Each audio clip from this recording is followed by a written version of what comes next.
Hey, Pete. Oh, hey, Val. How's it going? You know what? I'm having a really bad day.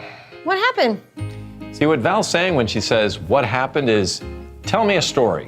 And that's actually what this season of Pixar in a Box is all about. To make a movie here at Pixar takes years, but it all starts with a story.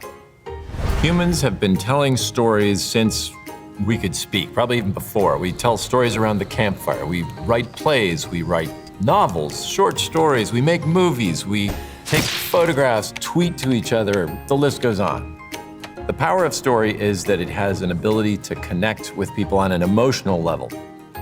One of the things you hear all the time, this advice, is write what you know.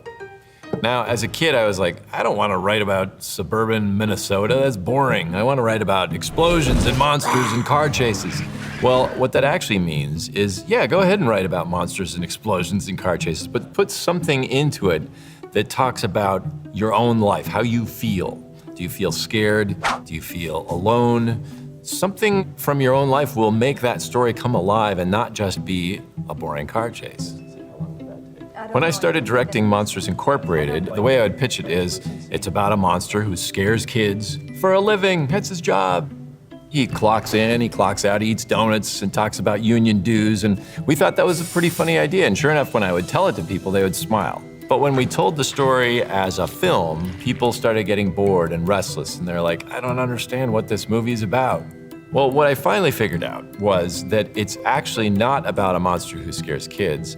It's about a man becoming a father. And that was what was happening to me. So why write about what you know? Well, it's because probably what happened to you made you feel some particular way. And what you're trying to do really when you tell a story is to get the audience to have that same feeling. One of the big revelations for me telling stories is how much work they are, really.